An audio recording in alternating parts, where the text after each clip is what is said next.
Hello, everybody, and welcome back to the Logos Project. This is your host, Dom, and in today's episode, I'm joined by my friend, Sam. We're going to be talking about the first Harry Potter book. Sorry, my nose.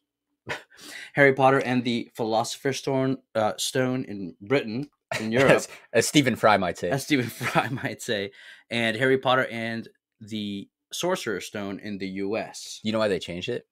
My understanding, and I haven't looked I this didn't have up. an answer. I was just I said it like I did. My understanding is it's just because it's kind of condescending. It's a typical European condescending attitude of like, oh, they're Americans. They're Oh, not going to they don't understand philosophy. the American kids, like Sorcerer's Stone will make sense to them. Or it sounds cooler. That could be completely wrong, by the way, but it was the editor's I actually feel like I read choice. that somewhere as well, yeah. But that's I don't know. It's typical British. Well, so when I first got these books, actually, so Mhm. it was after Harry Potter World I went to. I was like, this is cool. Yeah. Don't tell anybody. I said, no, just kidding. And I downloaded the books because I don't read real books. Speaking of which, I reread both the movies for the. Read the movies? Reread both the movies for this. No, I watched clips on YouTube to remember. But anyway, no, I just finished the book again, the first book. Yeah. On audiobook. But everybody was telling me, I got friends from England. They're like, you have to get the Stephen Fry version. You can't even buy that in the United States. What? Yeah, I tried to change my credit card to his address in UK so that I could. That's how they determine it, apparently. Yeah. But that's awesome. Whatever. It didn't work out for me. Long story short. Yeah. Well, Sam, so this is our second video in the series. And it's about the first book, and we're gonna talk mostly about the book. We might bring up the movie, of course. I do have one part in my notes where I make a comparison, a show where something's missing in the movie that's pretty cool in the book. Couple places actually, but the first thing that we want to get right to the heart of is the story in the first book as a whole is the typical divine child story. So you have this kind of divine child complex or divine child archetype. Carl Jung talks about it a few times as well. And there's this book, I can't remember who it's by, it's these psychologists, they're both Jungians. And it's a book on masculinity, I think. It might be a book on masculinity and no, it's just on masculinity. It's like it goes over the archetype of the king, the warrior, the lover, and the magician. Mm-hmm. And in it, they talk about the shadows. They talk about the female aspect, which is the anima, is what they call it. It's Jung's term. But they also talk about the divine child. Have you ever heard about this before? I have. Oh, I've heard Jordan Peterson talk about it. Yeah, of course he does. Yeah. But yeah, so divine child, it explains the original narcissism. Now, when I use the term narcissism, it's not necessarily bad. So children are like narcissistic by nature, right? They grow out of narcissism. A child is very needy. He needs affection. He needs food. He needs sheltering, right? And if you tell him stop being selfish, provide for yourself, like you're a bad It's not going to parent. work out so well, yeah. Yeah. So there's a certain kind of need that is inappropriate in adults, but appropriate in children, right? So there's a sense in which the child gets more, in a certain sense, reverence than the adult, right? And so there's this kind of archetype of the divine child in anthropology and the way we understand culture, where, and I mean, this is also a huge part of Christianity, and because of Christ, who is God born as a child, right? But anyway, so but you see this explored even in Greek mythology as well, is that the divine child usually doesn't know his worth. He's being raised by people that are not actually his parents, right? And then he comes to discover that he's part of a different world, right? And discovers that he's actually something special, although he thought he was not special his whole life, basically, right? Yeah, so I feel like there's a lot. That's kind of the basis of a lot of stories, especially like young adult kind of stories. Where Absolutely, it's like everybody's expecting that. It's like I'm growing up, like things just aren't working out, and even though nobody really knows what things aren't working out means as a teenager, like I have too much homework, like my life is terrible. My mom hates me. That's the narcissism, right? No, you're absolutely correct. But there's always this like, there's something more, and there often is, to be fair. But I think the idea is like, and I wasn't thinking as deeply as you. It just seems like a children's story. The first book seems like a children's story more than the other ones do. Yeah. And I think it's cool that, being the age that we are, the books kind of like grew up with us, even though I didn't read them until very recently. Yeah, absolutely. But yeah, that's always there's this idea where it's like, I'll just discover what it is I'm supposed to do and what I'm good at, and Mm-hmm. then I'll learn how to fulfill my purpose. And Yeah. right now, I'm just misunderstood. Yes, Yeah, absolutely. and That's it. It's the angst. painting my fingernails and Listening to My Chemical yeah. Romance. What's the song that people always? I don't remember. Teenagers, but it's not just teenagers. You get a form of this in younger children as well. But it's really the early teenage years where it starts to appear, which is why Harry Potter starts when he becomes a teenager, right? 11 years old. Yeah. Okay, almost a teenager, you know. Yeah. But I think she just really wanted to milk all 7 books. she out of it, wanted and it would've- 7 books. Yeah, it wouldn't have been. Yeah. Well, so she definitely, the number 7 was very important to her. But just to go through a few examples. So Perseus, it was Zeus's son, and he was raised as a human being by his mother and his grandfather, but he didn't know he was Zeus's son, and his grandfather was a bad guy, so it's kind of the Voldemort figure. And so the grandfather almost drowns Perseus and his mother. Right, Perseus eventually kills his grandfather, but It's like Uncle Scar. Uncle, yeah. You're welcome. So I'm just kidding. Lion King's another. Yeah, no, it's very like he grows up straightforward. away from his true origins with some sidekicks, right, and comes back and realizes He just can't wait to be king. But yeah, so that's Perseus. He discovers that he's actually the son of a god, and that he isn't just a mere human. And he's saved from drowning with his mother. The reason why I bring that up is because another divine child story is Moses, where Moses is he's a Hebrew child, right? And he's almost killed by Pharaoh. Now, what's the sign of royalty when it comes to the pharaohs in Egypt? Do you know? No, I don't know what you're asking me. The snake. Oh, no, I didn't know that. Yeah. Well, I didn't know it either. Snake. Yeah, but that's why the staffs become snakes. The snake represents the divinity of Pharaoh in Egypt. That's funny. When you originally asked that question, I was going to say the staff. So I was kind of close. Yeah, there you go. Should have shot my shot, man. Oh, and at the end of this episode, there's a huge thing that I discovered that blew my mind when I discovered it. If I stick around, if I explain it well enough, yeah. But yeah, so he's almost killed by the snake man, right? But who is he rescued by? His mother, right? And ends up being raised not by his mother, but as in a different world, the world of Egypt, not the world of the Hebrews. So basically, this is the interesting part, that he's thrown into the water in a basket, then raised as a prince and saves the Hebrews from their slavery, right? And he has 2 sidekicks. You know who they are? I threw this one on you. I'm not expecting Aaron you. And Aaron's is the first one. Yeah, yes. I can't remember the female's name. Miriam, yeah. It's actually his brother and sister. Yeah, but I couldn't remember it. No, it's fine. Awkward. No, it's fine. And so so you kind of have the male and the female sidekick. This actually comes up again in other stories. One that we will just skip forward. One is Star Wars. Think about it, right?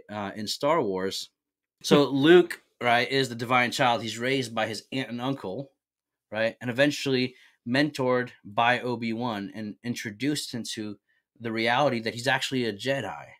And he eventually saves the galaxy by overcoming the darkness within himself, which is the fact that his father is evil.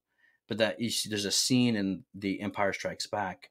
He's on the planet on Dagobah with Yoda and is training, and has a vision where he fights off Darth Vader and defeats him, but cuts the mask of Darth Vader open, and in it is a face of Luke. So that's the theme of the darkness within, right? Because he's the son of his father, and his father turned evil. So the sense in which we inherit some kind of evil within us, right? But Luke basically, raised not by his parents, discovers his real identity, is mentored by Obi-Wan, and has the sidekick, Han Solo and Leia. Leia just so happens to be a sister. Again, right? The Moses theme here is interesting. The pattern is there, right? And eventually he saves the galaxy, and he saves his father. So the sense in which he saves he is redeemed from the darkness within, in a certain sense, by redeeming his father. But Romulus and Remus are the founders of Rome, right? They're thrown into the river, again, as babes. Then they're rescued and nursed by a wolf and a bird. But then eventually they're raised by mere peasants. So again, you have they're raised by peasants, but they're destined to become the founders of the eternal city of Rome. So you see this theme of the child that is, raised by simple people. That's something that comes up a lot. Obviously, Jesus is destined to be a mighty king, but he flies from Egypt because of the threat of Herod, kind of like a new pharaoh, right? And Herod was informed by 3 magi of a prophecy, which is interesting because Voldemort learns of the prophecy through he learns about it through Snape, right? But there's an interesting, I think, parallel. It might be a stretch, but if you think about it, when Harry is dropped off at the Dursleys' door, you have 3 wizards, 3 magi that are there. Yeah, clever. So you have Dumbledore, Hagrid, and McGonagall. And I think there's it's part of the Hagrid, McGonagall, and Dumbledore as the 3 mentors. You might say they acknowledge that in Harry there's something new because he's the boy who lived. Yeah, which is huge. Do you think J.K. Rowling did that on purpose? Because why else would McGonagall? So it depends on what you mean on purpose. I think what she is doing on purpose is tapping into the patterns in classical literature, precisely because she was a classics major, right? And so the 3 mentors, the uncle and aunts raising the child who's actually something he doesn't know he is. Yeah, she's doing all that on purpose, absolutely. But she's not drawing specifically from this or that story. She's drawing from all of it, because she's kind of shaping her story off of the classic, library, you might say, if that makes sense. But of course, Jesus is so he's the child of a prophecy, which is interesting because this makes me think of Oedipus in Oedipus Rex by Sophocles in Greek literature. Oedipus is raised thinking he's the child of his parents when he's not. Then he discovers that he is the subject of a prophecy. So he decides to leave his parents because he thinks they really are his parents, but ends up killing his father. He didn't know it was his father, and marrying his mother. But that's the whole Oedipus complex that Freud... That sounds complex, yeah. Yeah. But the point being is that you have someone who's part of a prophecy whose parents aren't really his own, and he's on this destiny. And we'll see how the prophecy plays a key role when it comes to Harry. And we'll see how Dumbledore understands the prophecy, not like it's set up in Oedipus Rex. In Oedipus Rex, the prophecy is inevitable. Oedipus, by trying to flee the prophecy, actually enacts the conditions that fulfill the prophecy. But Dumbledore doesn't think of it that way, because Dumbledore is much more Christian than Oedipus, because he believes in freedom and love. That's why it's not exactly like Oedipus. Another thing is Pip in Great Expectations, one of the books by Charles Dickens. Amazing book. I strongly recommend you read it. It was... So I started reading... I need to get back to it, but I started reading A Tale of Two Cities, and it's a difficult read, right?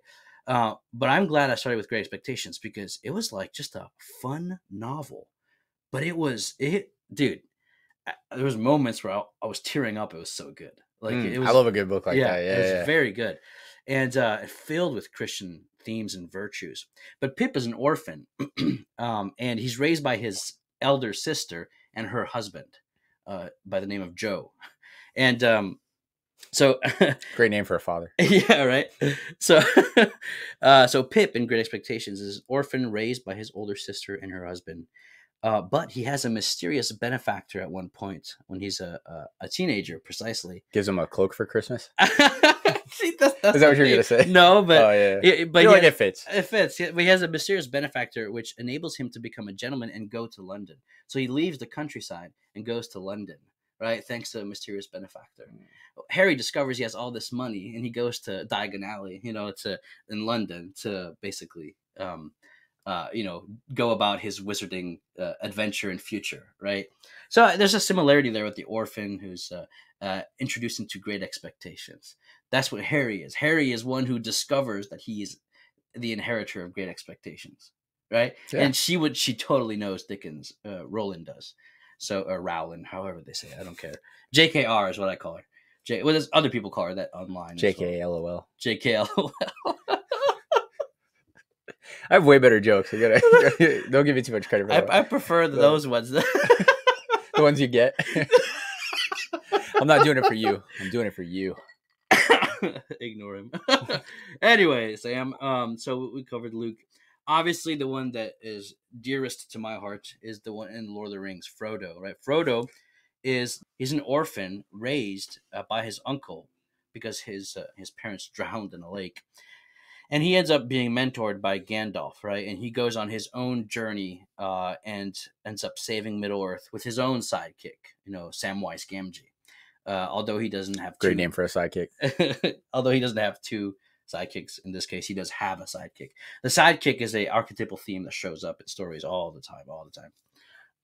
Not when it's very focused on when the hero archetype is focused on a lot. For example, with Oedipus Rex, or Jesus, you can't say that because his apostles are his sidekicks, so it doesn't count for Jesus. But Oedipus Rex, I'm trying to think of other ones. Prometheus Bound, he has no sidekicks. We're gonna have to talk sometime about Prometheus Bound. It's an incredible Greek play. Put it right here on my to-do list. Yeah, go ahead. It's very short and beautiful and dark, but it has some passages in it that will make your jaw drop. Okay, so in other words, Sam, a humble child stumps the evil snake in this book, right? The evil snake man, right? who seeks to be like a god. Yeah. Right? So original sin is us trying to be like God, and we become the spawn of Satan thereby, right? But the prophecy is made that the seed of the woman, so Harry's mother, she dies, protects him. There's just all these Christological and Marian themes here. The seed of the woman will eventually crush the head of the serpent, right? And how? By not trying to become like God, and that's what actually establishes him at the right hand of the Father. So Harry, at the end, we'll see, spoiler alerts, by not trying to do what Voldemort's trying to do, by not trying to live forever, ends up being the one who lives, right? Can you draw some more parallels between Mary? So you just said something that I think was really key, because I was arguing with somebody on Twitter yesterday about Mary. So you said Mary was not trying to be like God. What exactly do you mean like that? No, Jesus wasn't, but Mary too. Okay. But Jesus, I'm sorry, Harry. Harry isn't trying to live forever. Harry. And Jesus isn't trying to be like God, because he becomes the opposite, like man, like a slave, in fact. Okay, yeah. I thought you were talking about Mary, and I was really curious about what you meant there. But that makes way more sense. But the word that is used to describe this aspect of Jesus not becoming like God, but becoming like man, is the word you find in Isaiah, which is a servant. The feminine equivalent is handmaid, which is exactly the word that Mary pronounces about herself at the Annunciation, when the angel tells her what's going to happen with the divine child that she will bear. Absolutely. And so she takes on as well what's called kenosis. Kenosis is a Greek term that implies an emptying of yourself, not a grasping at greatness, but a humble emptying of yourself, right?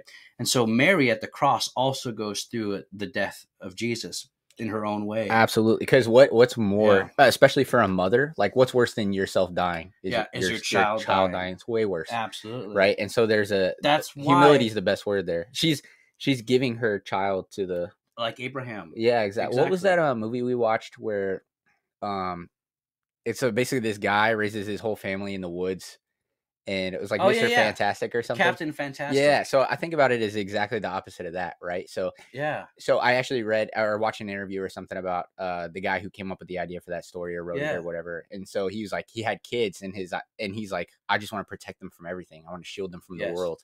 Yes. And so that's where he came up with this idea for this movie. Yes. And it's Mary does exactly the opposite. She knew from the very beginning that it's like this, I have to release him into, and that's what it means to be. That is the epitome of femininity and motherhood. It's that self-sacrifice that makes you a queen, right? Yeah. Like literally, that's what she is. She becomes a queen. That's why she's crowned in heaven in a certain sense, because of the Paschal mystery. How beautiful is that? It's amazing. I think about the Pieta, like where she's. Yes. Oh my gosh. It's such a beautiful statue. All right, we're getting way off the topic here, but enthusiastic about our mother. I love me some Mary. But the beautiful thing, really, Sam, is just like you said. You said that Harry's mother would rather she die than Harry die. Right? Yeah. So she gives her life for Harry. There's a sense in which, in the movie of The Passion by Mel Gibson, not endorsing Gibson, endorsing the movie though. Although I don't know. Let's just say, in the movie, there's the Blessed Virgin Mary says, and I'm curious as to where he got that line from. because there might be a scriptural basis for it. But she says, "My son, let me die with you," right? Or I think part of the impetus is that I want to die. I don't want you to die, but if you're gonna die, let me die with you. She wants to be with him. She doesn't want to be separate from him, right? And she wants to, because she loves him, she wants him to be always, taken care of in a certain existential way. Yeah, absolutely. And so really it's the motherly instinct. So I do see a lot of connections between Mary and Lily. And lily means purity, right? The flower, the lily, is the purity of the mother. So anyway, that's definitely there.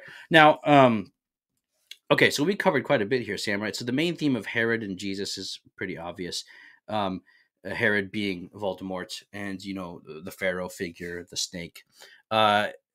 Obviously, Harry's discovery of the wizarding world is kind of like Bilbo, who discovers the world outside of the Shire, and it's an adventure that actually changes Bilbo, and he slays the dragon. It's not him in the story who kills him, fair enough, but there's other stories like I didn't know this. that, actually. I never finished The Hobbit. But he comes back. It's another title for The Hobbit is There and Back Again, because he goes one way and comes back a different person, right? So there's that's key in. Is that the British way they named it? The producer Hobbit was for like, the Americans, yeah, and There Back and Good for the British. Yeah, it's much simpler. Oh my gosh, no, but yeah. So there's in the hero's journey, transformation is always key. There's always a sense in which you attain a higher level of existence. There's an evolutionary leap, which is exactly what's behind the resurrection, right? When you slay the dragon, because there's paintings of Christ so what happens on the cross, the early church in the catacombs would paint Christ entering into the waters and crushing the Leviathan, the sea snake, right? And rising back up. This is the image of baptism, right? Victorious. That was an image of the resurrection. It's tied to the cross, which is his death. So you always have in the hero's journey, which Christ is the myth made history in a certain sense, right? In the hero's journey, you have this crushing of the evil snake and of death itself, and then attaining a new plane of existence, right? The resurrection, the kind of vindication through ordeal, right? It's just so much that's beautiful, awesome stuff. But okay, so he goes off to Hogwarts where he makes friends, so he finds his place in the world. This is definitely the coming of age theme, and teenage angst, making friends, peer pressure, stuff like that, and an adventure which involves discovering a secret enemy, conquering him, the dragon, right, and coming back transformed. We covered all that. Let's get into the story, Sam. I told you that we're not going to have time for book 2 today. But let's get into the story. So the first, so we talked about Dumbledore, McGonagall, and Hagrid dropping off baby Harry after his parents are killed by Voldemort, and after Voldemort dies, although Dumbledore doesn't think he's gone. Harry is brought to his aunt and uncles, right? So, in other words, Voldemort tries to kill, we don't know why in book 1, tries to kill Harry. But his parents are in the way. Dad, he kills him real quickly, get out of the way. And then mother, she won't let him approach the baby. And she says, kill me instead and let him live. And he does. And that becomes her sacrifice, which is super important. And then when he tries to kill Harry, it doesn't work because Lily died for Harry. And the curse rebounds and backfires and kills Voldemort. But we'll see why he survives in books 6 and 7.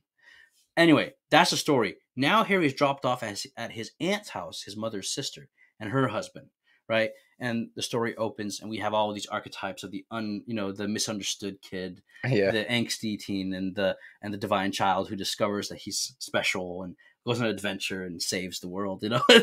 No wonder people love this book. Give me a break. It's like this priest said that basically, Harry Potter is garbage literature. I mean, after we just talked about this, do you still think it's garbage literature?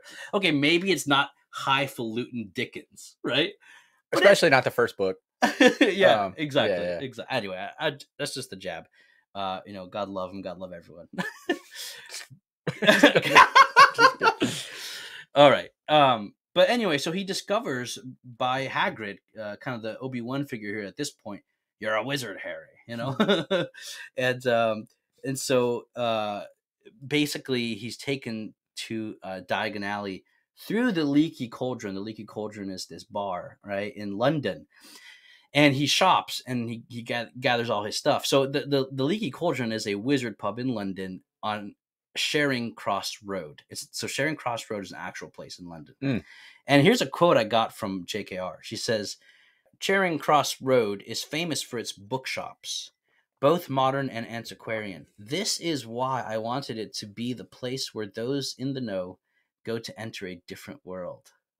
Mm. Isn't that clever? Yeah, that's really good. That struck me, and I was reading some of her notes. And anyway, that's cool. Now, in the Leaky Cauldron, Harry meets Quirrell, Professor Quirrell, right?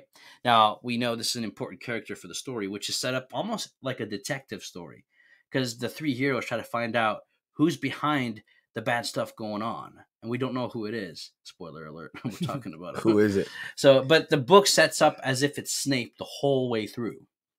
And it does a good job at it because you don't know Snape. And honestly doesn't stop. Yeah. And that's the thing. Yeah. Snape continues to be suspect throughout the entire series, which is really interesting. So JKR says about Quirrell's name, I thought this was interesting. Quirinus was a Roman god about whom there is not much information, although he is commonly associated with war, a clue that Quirrell is not quite as meek as he appears.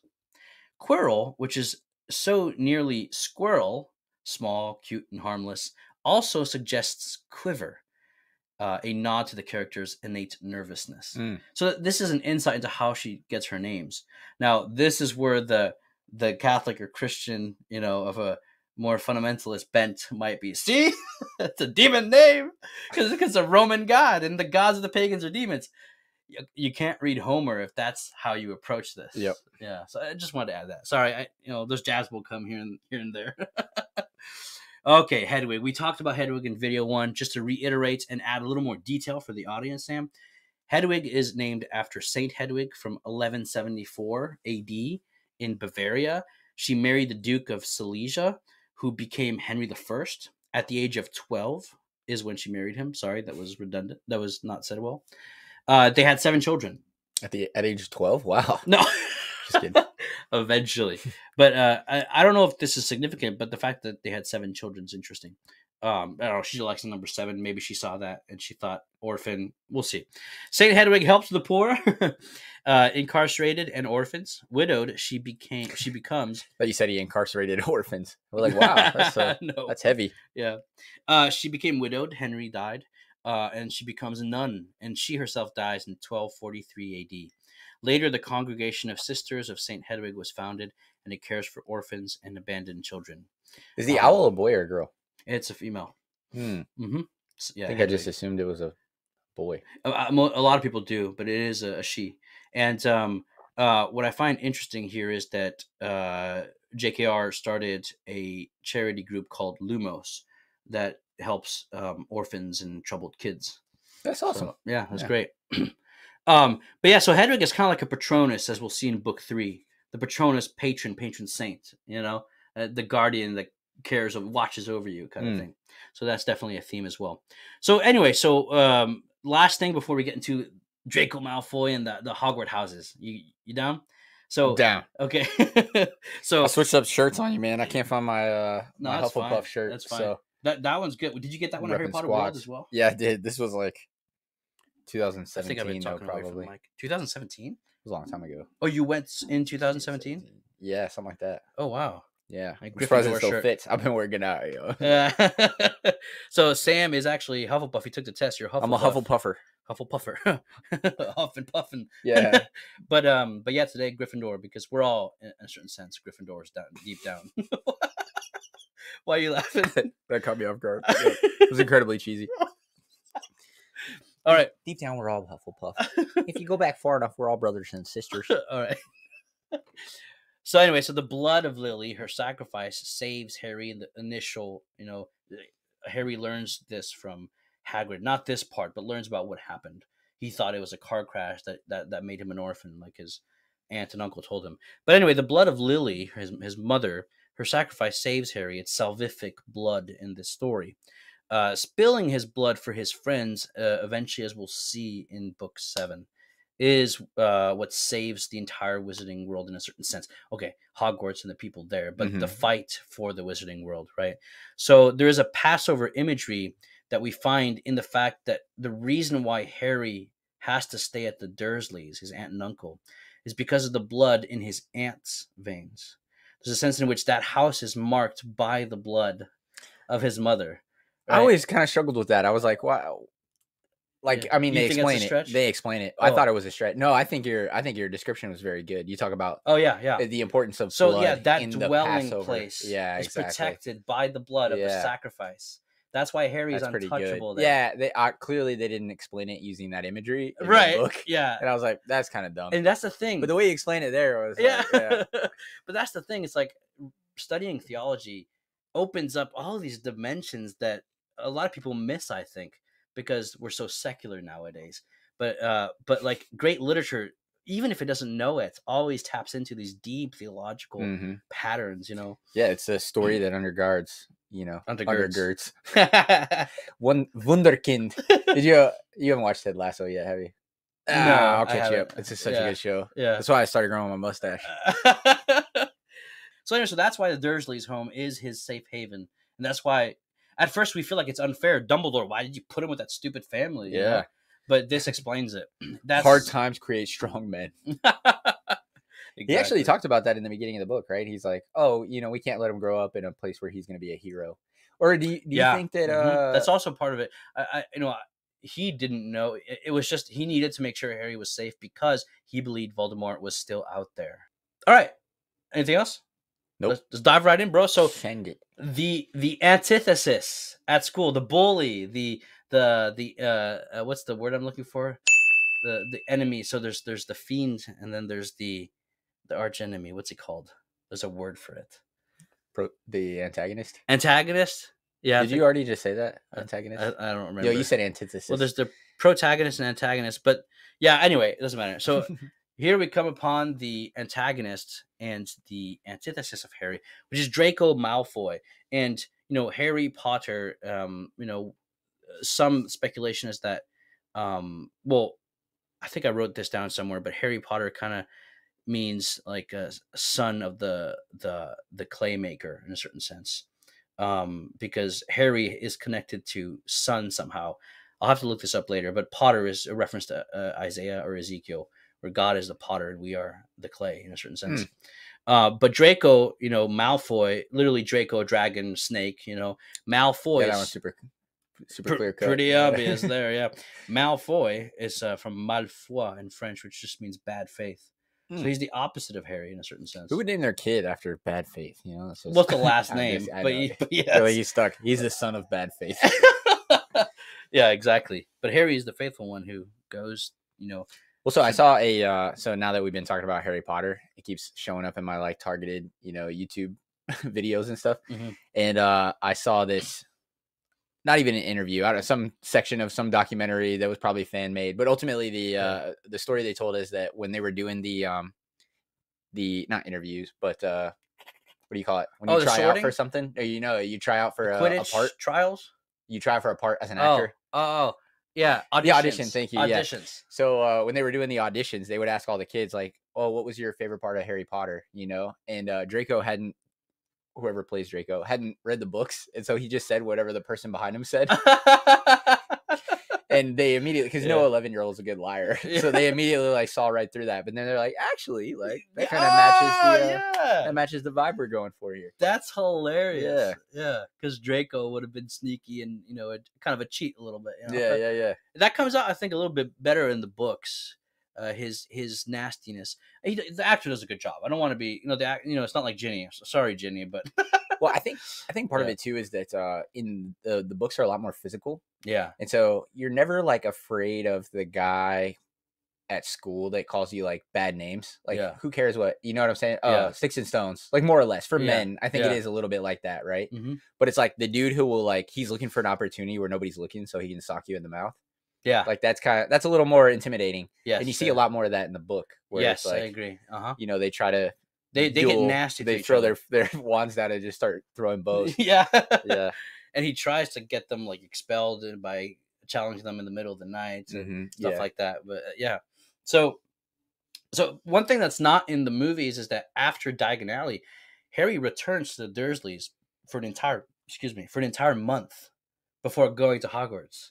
But in the movie, he goes to Diagon Alley and then hops on the train after with Hagrid. Oh yeah, I forgot about that because the Dursleys have to drop him off at the train station. That's right. And they're making fun of his ticket. Yeah, that's right. Yeah. So there's a whole section that's missing in the movie, which makes sense. It's a movie. Yeah, I gotta cut something out. But with the what they should redo it as a HBO series. I'm just kidding.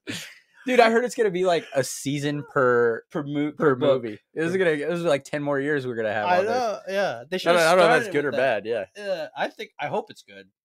The fact that JKR is involved, which surprises me when that with political correctness, but hey, I think HBO cares about money more than anything, right? Which is a criticism, but yep. How about that? Yeah. Okay. So Harry returns to Dursleys. And now we're at Hogwarts, and they're all sitting down, and they're gonna get sorted. Wait, they get sorted first, but after they get sorted, we'll get to the sorting. But after they get sorted, Dumbledore gives a speech. It's I think it's 4 words. He goes, "Nitwit, blubber, oddment, tweak," and then sits down. Everyone applauds. So she's trying to show you the oddness of the character. A lot of the Harry Potter world is odd on purpose. And I said this, I think, in our introduction to Harry Potter. It's a lot like children's literature. It's a lot like Dr. Seuss, where there's green egg and hams. Green eggs and ham, sorry. It's on purpose, kind of flip-flopped and nonsensical. That's part of the whimsical like aspects of I feel like that. So maybe we're buying more into it as the books go on, but I feel like that simmers down. So what happens, yes, that simmers down, and what gets more pronounced is tragedy, suffering, and dark and evil, right? But at the heart of that evil, which I find the darker the books get, the more the theme of love and sacrifice becomes pronounced. Well, you need that, right? As the warrior poet 50 Cent once said, joy wouldn't feel so good if it wasn't for pain. You keep memorizing. I do not know who you are. You keep memorizing your scripture. I do not know who you are. That's hilarious.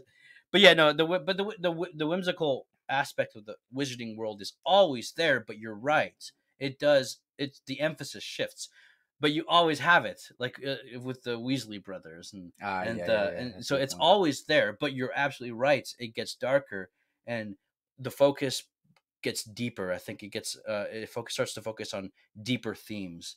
It's less Dr. Seuss. It's more Lord of the Rings. You know what I mean? And part of it too is like the idea is like you're embodying an 11-year-old, and so like the world just looks completely different when you're 11. Absolutely, absolutely. Things are more whimsical and you mature. Yeah. No, absolutely. Actually, before we move on too far, I just thought of something about Draco. Literally just thought of this. So in the beginning of the movie, or the books, really, I think it's more pronounced in the books. Yeah. Draco's like friendly to him. He tries to befriend him. Yeah, but it's not to everybody else, and Harry obviously sees right through it. Yes. But he is trying to like befriend him, like almost win him over a little bit. Yes. I don't even know if that's before or after he knows who he is. I don't remember. That's a good question. I'm not sure. Yeah, but it makes me think about Satan tempting Jesus. Oh, in the beginning of the gospel. Right? Yeah, like join the Slytherin hey, side. This is your last chance to kind of power is the theme of Slytherin. Exactly. But Gryffindor is the lion. It's courage, bravery, facing the darkness. It's a good theme, because he is the antithesis of Harry, just as Satan is the antithesis of Christ. Mm-hmm. Yeah. So all these archetypes I really loved. This is why these books really got so popular. There's theories out there. She went to witch school. She had. I imagine she just wrote it like this, under the. She had someone else write it, or I don't know. What happens is she channeled her classics major into a brilliant idea she got, and that's why it's so popular. And she channeled at the very heart of all this archetypal imagery from the classics was her Christianity, and the world is hungry for Christianity, but doesn't know it. Which the world thinks Christianity is not Christianity. What a lot of Christians think Christianity is not Christianity. That sucks so bad. Yeah, and you can say the right things. You can have your syllogisms, your catechism lines memorized, but Christianity isn't a set of propositions. It's something so much more than that. It's an existential, relationship in a certain sense. It's kind of the direction of your entire being towards a truth that is not static, but a truth that is really kenotic, a truth that empties itself and enters into man in history. So that's a rant, a theological rant. But I guess I'm tapping here to my theological studies and the debates going on in those studies, where what happened, especially in the last 2 centuries, I think, is the church became propositional and almost like an old monument that you touch it and it breaks. You know what I'm saying? Mm-hmm. It's like all the structures are there, almost like a scaffolding around it, right? And in the mid 20th century, reformers tried to get rid of the scaffolding and discover the gem at the origin. In the process, they were a little too zealous in some instances, but the Holy Spirit here, his direction is pretty clear in the church. Back to Harry Potter. Back to Harry Potter. Sorry about that. Okay, so those 4 words, nitwit, blubber, oddment, tweak, there's hundreds of conspiracy theories online as to what they might mean. I don't think they mean anything. But, it's absolutely nonsense. Yeah. Well, I don't know. Some people make some good, clever cases. I don't think Did you like it works. specifically look that up? I went down a massive rabbit hole and I decided not to include it because there's just too many theories, and it's more than likely all of them are not true. I imagine that J.K. Rowling, as these books got popular and people came up with their theories, she just like picked and choose like which I like that one. she wanted to incorporate. Yeah, she's like, you know what? Good point. Good point. You gotta write that in. But Harry does screenshot. But these are the 4 first words that Harry hears from Dumbledore, and he remembers these 4 words at Dumbledore's funeral in The Half-Blood Prince.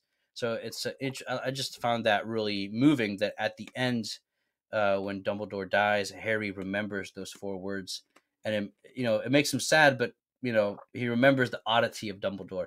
But there's a real simplicity here in Dumbledore because he's odd, like Dr. Seuss. He's innocent in a certain sense. There's a real innocence to Dumbledore, and although we'll get into our criticism of Book 6 on a moral standpoint with Dumbledore. Anyway, sorry about that. So Rowling's affinity for the eccentric, the exaggerated, and the ridiculous. For example, a 3-headed dog monster called Fluffy who falls asleep if you play music to him. That seems like Hagrid would name him Fluffy. That seems reasonable to me. Oh yeah, well, Hagrid is this massive giant who could literally kill you by pushing you, or I don't know, just that's how giants kill people. Yeah, I don't know. They you know what I push mean? Just one punch and you're gone. But he's just this like loving, grown child, basically. He's a jolly giant. A jolly giant. A jolly, gentle giant. So the Sorting Hat, Sam. The Sorting Hat is the hat of Godric Gryffindor. And the founders, the 4 founders, bewitched it to sort the students after they died, after the founders died. And the Sorting Hat sings a song at the beginning of each year. We miss a lot of that in the movies. Except in book 2 and book 7 where Harry misses the sorting ceremony. But to me, that's an important thing. And hopefully the producers at HBO will be listening to us and, because we want this included. What if you got hired? They like reach out to you. They're like, hey man, we want to really amp up all the Catholicism in Harry Potter. That would be amazing. Like, I know a guy. That would be amazing. Now, let's look at the 4 founders. Let's name them. You want to name them? Godric Gryffindor. Yes. Slytherin. Salazar. I knew that because they're all alliteration. They're all alliterations. All right. Hufflepuff. Yeah. Let me tell you. It's on the screen. No, I'm not a cheater. Helga Hufflepuff? Yeah. I literally didn't know that. And Rowena Ravenclaw. Rowena. All right, so Godric Gryffindor. So Godric just means ruler, mighty ruler, right? Gryffindor is a lion of gold in mythology. So the lion is regal, you might say, and the colors are crimson and gold. So in other words, the theme of the Lion of Judah is a very clear Christological theme. Aslan is probably where she got this because she knows Lewis very well, C.S. Lewis, and she would have read Narnia. For sure, like I can tell you right now, I remember her mentioning C.S. Lewis's Narnia with very fondly. So there's the gold of royalty. It's not purple, but she chooses gold. And crimson, the blood of sacrifice. So to me, she's getting a lot of this from Aslan, I think. But Salazar Slytherin, it's a great hall. Slytherin means snake, the slither, and they have green and silver. So, of course, we think of the snake of Genesis, the snakes in all of classical literature, really. The snake on the staff, right? Anyway, Helga Hufflepuff, the animal is a badger. So Slytherin's a snake, Gryffindor is a lion. Hufflepuff is a badger, and Ravenclaw is an eagle. Now, here's the thing. This I thought was cool. Hufflepuff, yellow and black, kind of like wheat and soil, and they're in the basement cellar near the kitchen, so they represent earth, one of the 4 elements. So they're the dwarves. Is that so? the kind of, I was yeah. waiting for you to say it. But Gryffindor, it's a high castle tower, red and gold, which is fire, and they have long ears. Oh my gosh! No, that's more Ravenclaw. Ravenclaw, blue and bronze, astronomy tower. Okay. Air. Oh yeah, all right. I buy that. Slytherin is green and silver. They're in the dungeons beneath the Black Lake, so water, green and silver. But yeah, so in other words, Hufflepuff is earth, Gryffindor is fire, Slytherin is water, and Ravenclaw is air. And the respective ghosts of each house, you have nearly headless Nick.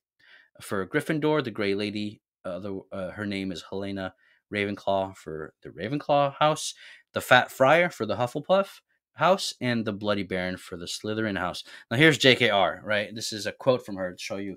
I'm not pulling this out of my hat, my sorting hat. Let me have some. Just kidding. No, I love a good bad pun. So JKR says the complexity or otherwise of the entrance to the common rooms might be said to give a very rough idea of the intellectual reputation of each house. Hufflepuff has an unchanging portal and requires rhythmic tapping. Slytherin and Gryffindor have doorways that challenge the would-be entrant about equally, the former having an almost imperceptible hidden entrance and a varying password, the latter having a capricious guardian and frequently changing passwords. That's Gryffindor. In keeping with its reputation as the house of the most agile minds at Hogwarts, the door to the Ravenclaw common room presents a fresh intellectual or philosophical challenge every time a person knocks on it. That would be a pain in my butt. So I just got off ship, and it was like there's times where I'd be like going back to my room at like 3 a.m. and I would be pissed if I had to answer a riddle every time. I'm like, no, I'm sleeping outside. I'm sick. I'm sick of this. That's so good. Yeah. So yeah, absolutely. Because what if you don't get it? You just gotta wait for the next smart person to come up behind you. Exactly. Luckily, there's a lot of students at Hogwarts, I guess. Let's look at Snape. And I find a connection between Snape and Petunia. So Severus Snape. Maybe this is a good place, Sam, to talk about. So I discovered this, and then turns out you discovered it as well. So I want you to. I was just scrolling on YouTube. Okay. So we finally are introduced to Professor Severus Snape in the Harry Potter book series, right? And Harry has his first potions class. Snape walks in and just seems to loathe Harry for an inexplicable reason. We don't really know why. And at one point, I think he kind of finds an excuse to reprimand Harry and asks him, "Oh, if you're so smart or something," right? He says, "Tell me," talking to Harry Potter, "what would I get if I added powdered roots of asphodel to an infusion of wormwood?" Oh I got my Gryffindor shirt on. Okay, Hermione. Oh man, so good. So absolutely right. So okay, this may not be true, but it's seems pretty convincing. There's a theory about this question that honestly is very, very convincing. And here's what it is. This is what I discovered, and you found this as well. Basically, there's this, and I know who to attribute for it. It's a online fan called Tom Hiddles. Do you think it's a play off like his name or something? Yeah, Tom Riddle. Well, Tom Hiddle. But I mean, this guy. It's probably his name. Hiddle. Oh yeah. Anyway, keep going. So Tom Hiddles, 101 or what's some good handles on Reddit or something. Yeah. Anyway, Tom Hiddles says, according to Victorian flower language, asphodel is a type of lily, meaning, quote, "my regrets follow you to the grave," end quote. And wormwood means absence, and also typically symbolizes bitter sorrow. If you combined that, Snape's word mean, quote, I bitterly regret Lily's death," end quote. Also, in the past, asphodel was thought to be a cure for snake bites. Yeah, how clever is that? Right? A cure for snake bites? Yeah, that's so she is the cure for Harry from Voldemort's attack. Yeah. So come on. Like, there's a reason why because Rowling knew Snape Snape's role from the very beginning, right? She says that somewhere. I'm pretty sure. Could be wrong, but I'm pretty sure she does. I bet she's. I still feel like, and maybe I'm the way the book is set up, I'm convinced she knows. Well, I think she worked out the details later, but I think she knew like this was going to be the redemptive kind of So yeah. Also, the technical answer is it creates a potion called the Draught of Living Death.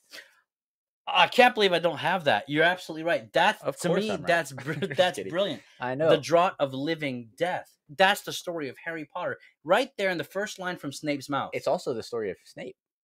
You ever read Viktor Frankl, Man's Search for Meaning? No, I haven't. Oh, so basically, it's about this guy. He's a doctor, a psychiatrist, and he is in an internment camp in World War II, right? And ultimately, he comes up with this idea for therapy called logos therapy, and the idea is that the logos project therapy. Oh. Basically, sorry. No. So the idea is like, in order to endure suffering, you have to create meaning for your life. You probably heard that somewhere else, right? It sounds like clean your bedroom. Like Peterson, no, just kidding. Say, yeah, and so there's one part of the book where this guy, that he was treating was just like overtaken with grief because his wife had died.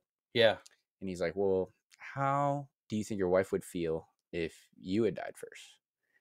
And he's like, "Probably just as bad as I do." He's like, "So you're suffering right now so that she doesn't have to." Oh wow! Yeah, and so you think about what Snape is going through. Yeah. So obviously he's forced now to live without any possibility of ever being with the woman that he loves. Yeah. Yeah. So the living death there. And B, he has to be reminded of her constantly in his new life's mission to basically look after this kid. Yeah. Even though it can never, there's nothing that will ever come of it that's good for him. So it's like, just like, it's a burden. It's a paradox. Absolutely. It's like say life is hell. Hell is the place where the dead go. It's the pit, Sheol, or Hades, right? Yeah. So life is death. So my life is a living hell. That's Snape right there. Literally, yeah. And it's he can't win, but there's still purpose that keeps him going. Yeah, that's great. I love that. And also, I mean, and the ultimate thing is, Harry in dying lives. He's the boy who lived, who faced death. But so you have again here Voldemort, Snape, and Harry, which we'll see in book 7 actually fits the three brothers that who do they face? Death. Yeah, right? Exactly. And it's brilliant. I love that. You see how all that ties together. That's so cool. I mean, you're the one that showed me. Hey, you're welcome, bud. That's excellent. I love that. We'll see you next time on the Logos Project. So anyway, JKR says something about. So I want to turn to Petunia, which is Harry's aunt, because I think there's a connection between Snape and Petunia. I just realized Petunia is also a flower. Yes, how stupid is that? Lily, Petunia. Yeah, Petunia. That's how she got her name. She didn't consult any demons. Okay. She was like writing the books like this. Oh boy. Okay, so JKR says, quote, prior to Harry's arrival, Petunia had become, if anything, the more determined of the Dursleys in suppressing all talk about her sister, Lily. Yep. Petunia had some latent feelings of guilt about the way she had cut Lily, who she knew in her secret heart had always loved her, out of her life, but these were buried under considerable jealousy and bitterness. Petunia had also buried deep inside her, and never confessed to Vernon, her long-ago hope that she, too, would show signs of magic and be spirited off to Hogwarts. This insight into Petunia's psychology here explains the story, as we'll see. Because, in fact, JKR continues here. This is what she says. Reading the shocking contents of Dumbledore's letter that was in book 1 on Harry, when they dropped off the baby. Okay, yep. Reading the shocking contents of Dumbledore's letter, however, which told her how bravely Lily had died, she felt she had no choice but to take Harry in and raise him alongside her own cherished son, Dudley. Great guy. She did it grudgingly and spent the rest of Harry's childhood punishing him for her own choice. This is the connection with Snape. Uncle Vernon's dislike of Harry stems in part, like Severus Snape's, from Harry's close resemblance to the father they both so disliked. So there is a connection between Petunia, Vernon, and Snape. That's why they punish Harry, but all feel guilty. Well, not Vernon, but Petunia and Snape feel guilty because of their deep love for Lily, even though Petunia's is clouded by jealousy and bitterness. So you see how I love that those characters. sometimes people have criticized JKR for making kind of two-dimensional characters. I think that criticism is fairly levied against her in certain cases. But other times, like here, to me, although she doesn't draw it out as much, it's just information she gives that's not in the book. But you have very complex characters here. Petunia is a very complex character, but not in the first book. You don't not you don't in the first see book. Yeah, Exactly. yeah. Snape is probably her most complex character. But I wish she would explore that complexity more. That would be a criticism I'd levy. That would be a great HBO series. Oh boy, agreed. Okay, so Sam, there's a part where they're getting all these letters, right? And Vernon's annoyed, so he leaves to this town, right? Where does he go? He actually goes to this rural, empty back of the woods town called Cokeworth, because that's where Petunia grew up. Wait, what? Yeah. Is that evident anywhere? It's, I think, mentioned. The name is mentioned in book 1, but then it's also mentioned in book 6 and 7, but she never explicitly talks about the fact that it's the same town. So everyone misses it. Does that make sense what I'm saying? Yeah, it makes perfect sense what you're saying. Okay. I just missed it for exactly the reason I did too, until I discovered this. So JKR says about that town, which is interesting. She says Cokeworth is a fictional town in the English Midlands, where Harry spends a night at the Railview Hotel with his aunt, uncle, and cousin Dudley. So that's not in the movie. Another thing, right? HBO. Oh, sure it is. Nope, not in the. Oh, they're in the hotel before they go to the. Oh, before they go to that weird house. Pretty sure they go to the weird house first. No, you're absolutely correct. Yeah. So HBO, take notes.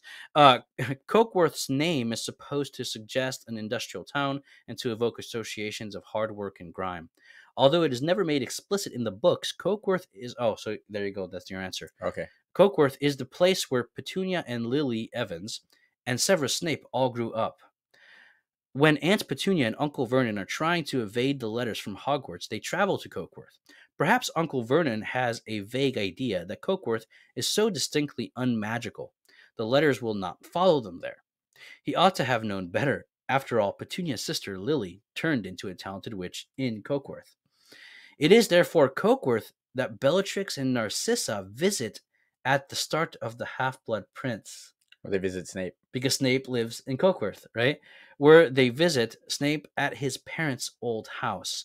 Cokeworth has a river running through it, evidence of at least one large factory in the long chimney overlooking Snape's house, and many small streets full of workers' houses. So, did you see how she juxtaposed the idea of this industrious, hardworking world versus this magical, Oh, interesting. Yeah, because if it's people are working and industry, what you call it? Sorry, she said factory, hard work and grime up here. Hard work, grime, the factory, and so they're doing all these things, and they're not using magic. Yeah, when it's very much the opposite of whimsicality. Yeah, whimsicality. Whimsicality. There's a $10 word. Is it even a word? I don't know. No, probably not. I just make stuff up. That's the beauty of the English language, Tom. Yeah, no, we're expanding the Webster Dictionary. That's right. Add that. So I thought that whimsicality. That could be a new gender. Shouts to J.K. Rowling. Just kidding. Don't ban us, YouTube. Yeah. We want to share Harry Potter with the world. The true meaning of Harry Potter. Baby Norton, we only see him a little bit in the movies. But is that the dragon? Yeah. Oh, is it really? I was just kidding. No, yeah. No, it was Norbert. Is it Norbert or Norton? It's definitely not Norton. It's Norbert. It's Norbert? Oh, yeah, Norton is a bald man with a mustache. Norbert. He's industrious, not whimsical. You're right. It was Norbert. So, in the books, Hagrid adopts this dragon. It's in the movie too, part of it, and eventually has to get rid of it because Malfoy discovers it. That part's in the books, but this forces Ron, Harry, and Hermione. I'm sorry, or is it just? It's just Hermione and Harry, I think, because Ron has detention.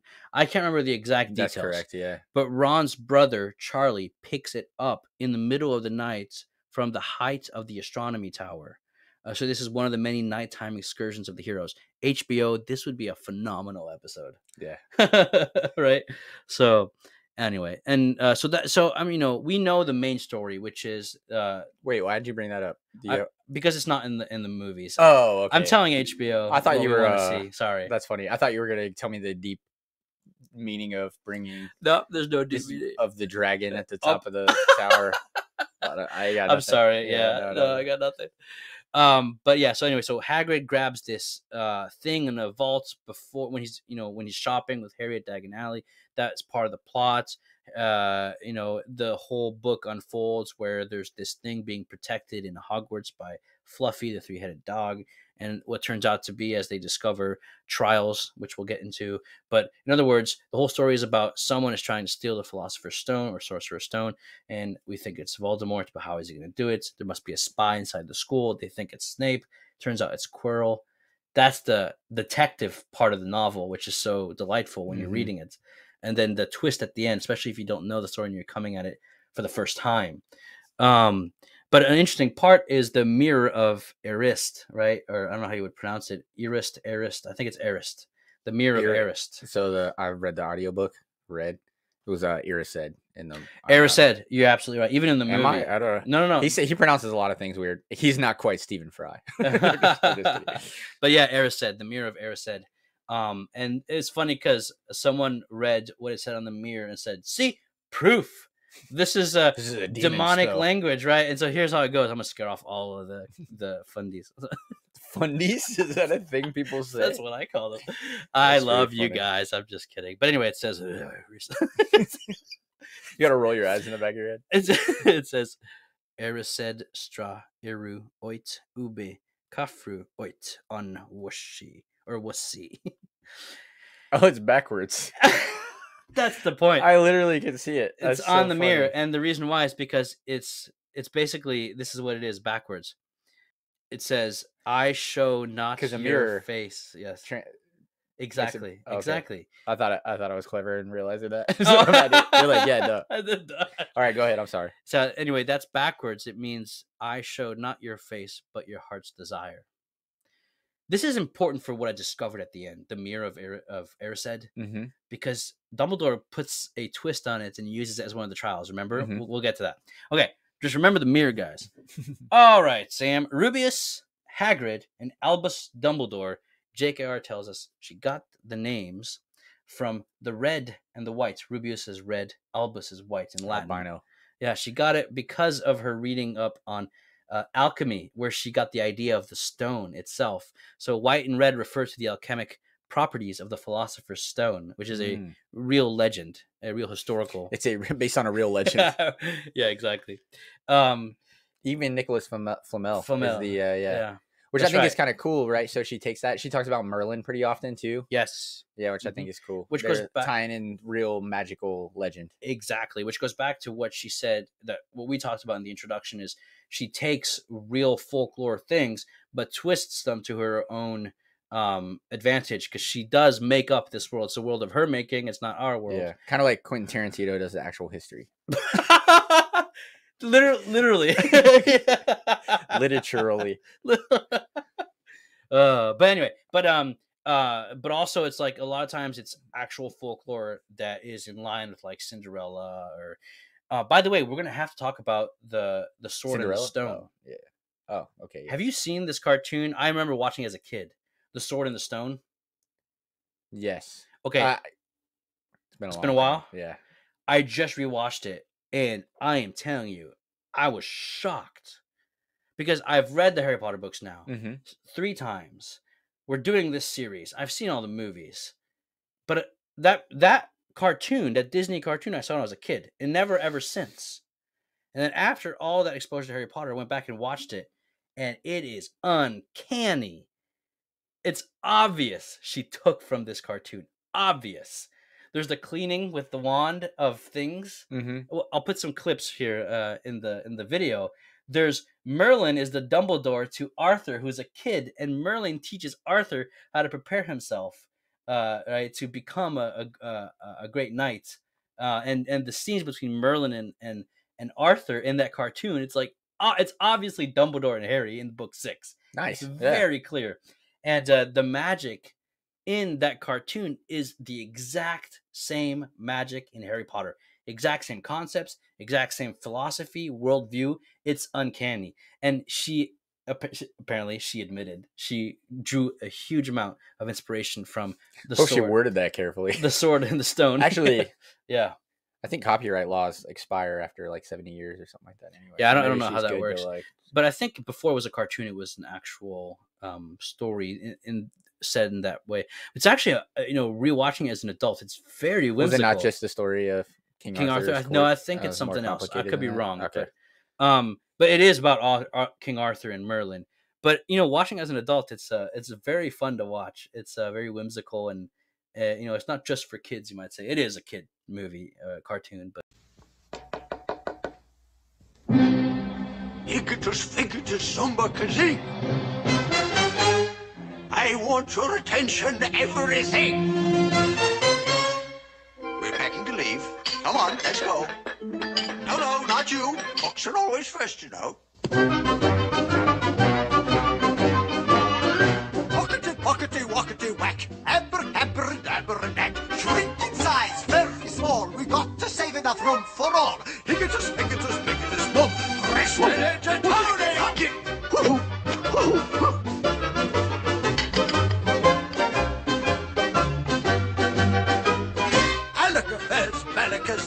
Malika Mesberepidis. Wockety, whoa! Now stop. See here, sugar boy, you're getting rough. That poor old tea set is cracked enough. All right, let's start again. Where was I, boy? Hockety-pockety? Oh, yes, that's right. Pockety, wockety, whack. Consonants and bric-a-brac. Be with you in just a minute, son. Packing's almost done.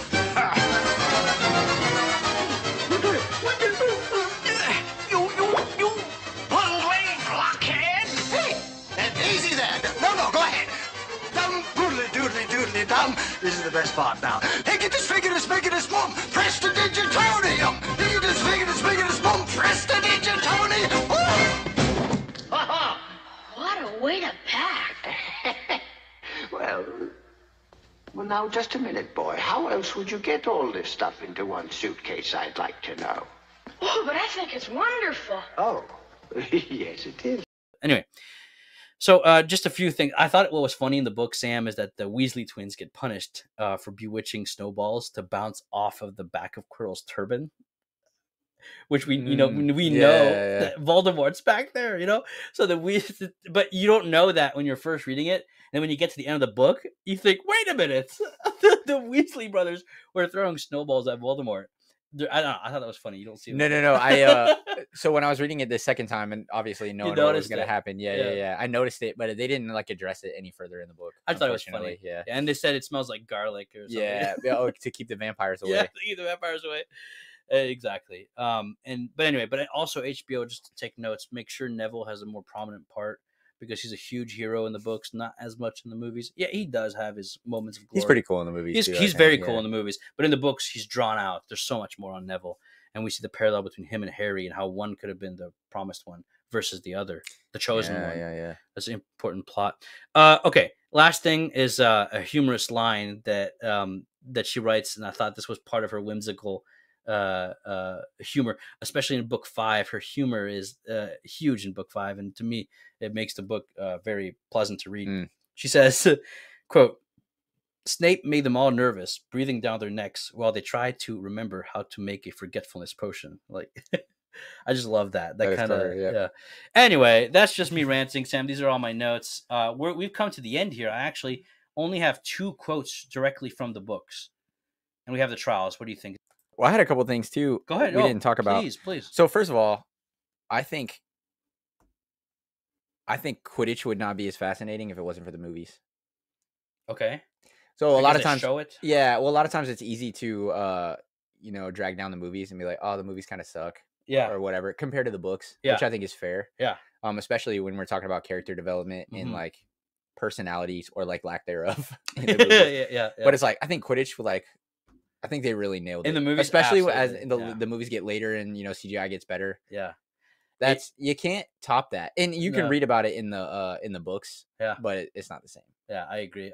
Yeah, I'm looking forward to the new iteration of Quidditch with the new show. That's gonna be fun. yeah, that's gonna be wow. That's a really good point. Our With all that money, special effects, and the money. Yeah, yeah. that's all they care about. Well, and another thing too with Quidditch is the golden snitch. So first of all, you have this idea where it's like, just does the game even matter, or is it like, No, that's not. you know what I'm saying? It's like, whose Yeah. line is it anyway? Yeah, though it really all that Yeah. matters. I know it's only 150 points or whatever, so Yeah, like yeah. 15 normal people points. Yeah, but it's like, Yeah. who really matters? We're just gonna like stall and wait for the the yeah. the I golden think snitch she to has come out extra rules in Quidditch Through the Ages. I have the book here somewhere. That that explains explain it a some of little that. bit better. Yeah, but to be fair, I thought you were going to bring up the Jordan Peterson take on the snitch.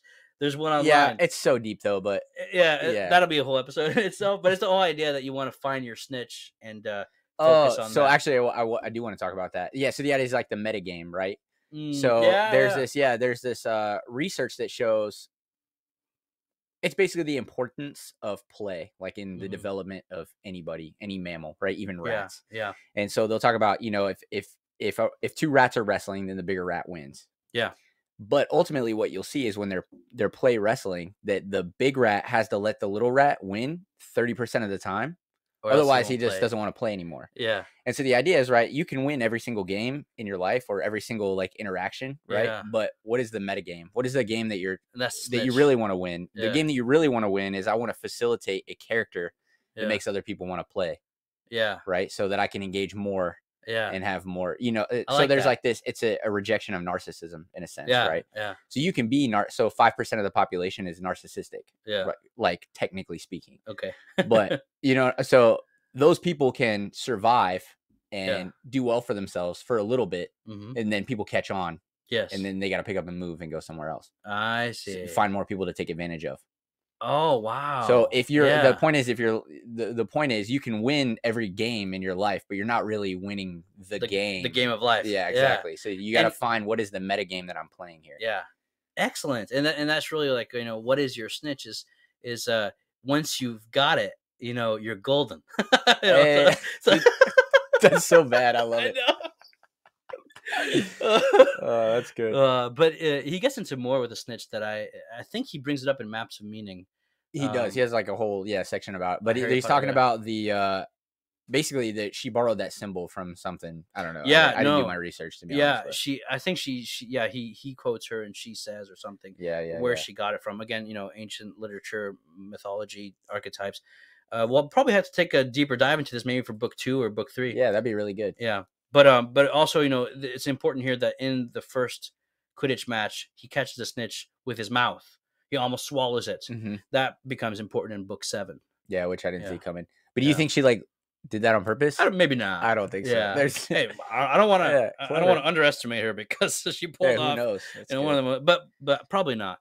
JKR, if you did, let us know. Comment down below. Could you imagine? That's good. I think she'd appreciate videos like this. It would be She nice has to, if but there's one so day, much of it. I know Yeah. she's like super rich and famous, like even though she's not liked right now. But hey, JKR, if you do watch her videos, comment down below. All right, so here's I wanted to read a section from chapter 7 of book 1. Okay, this is the conversation between Harry and the turban of Quirrell. Mm-hmm. It happens in a dream that Harry is having. Think about first of all, think about the concept. Harry's talking to the turban, so obviously we know who that is. Mm-hmm. But at this point, this is chapter 7, which is interesting that it's chapter 7. Yeah. She brings this up somewhere, I think. I think so. Really? I could be wrong. Good for you. Good for you. But what's the name of chapter 7? I think it's the sorting hat. I don't remember, but it doesn't. You can look it up. Can I look it up? Yeah, sure. But what's interesting about this is that he's having a dream and he's quarreling with Quirrells. This is why this is so good. Stop it right now. Quirrell's turban. But when you're ready, go ahead and look it up. And when you're ready, I'm going to read this section. It's really, really interesting and important for the rest of this series. The sorting hat. Boom. Told you. Nailed it. The fact that it's the hat, because the way she understands, as we'll see, the H word for book 6. I don't want to pronounce it yet. Spoiler alert. You know what I'm talking about? Yeah. Yeah. It's almost like it's in Harry's head. So anyway, we'll get to that. Well, I wrote that off immediately because in my mind, I was like, I always think about that. Oh, like if a character's dreaming, it's like, what does his subconscious already know? Bingo. Archetypes, imagery. Yeah. But so the idea is, all right, because you can't draw from things you don't know would be the idea of a dream. But the thing is, like, he's connected, right? To Yes, that's right. so bingo. So on some level, he does know. Yeah. So I immediately There's a wrote that connection off. there. I was like, it's not that. Well, listen to What this do you got? passage. This passage is so good. So this is from Harry Potter and the Sorcerer's Stone or Philosopher's Stone, chapter 7. At the end of the chapter, she goes, "The last thing Harry saw before the hat dropped over his eyes was that." So this is when he's getting sorted. Sorry. The last thing Harry saw before the hat dropped over his eyes was the hall full of people craning to get a good look at him. Next second, he was looking at the black inside of the hat. He waited. Said a small voice in his ear. Difficult, very difficult. Plenty of courage, I see. Not a bad mind either. There's talent. Ah, my goodness, yes. And a nice thirst to prove yourself. Now that's interesting. So where shall I put you? Harry gripped the edges of the stool and thought, not Slytherin, not Slytherin, not Slytherin, eh? Said the small voice. Are you sure? You could be great, you know. It's all here in your head, and Slytherin will help you on the way to greatness. No doubt about that, no? Well, if you're sure, better be Gryffindor. Sorry, I can't. I like how it's like the hat didn't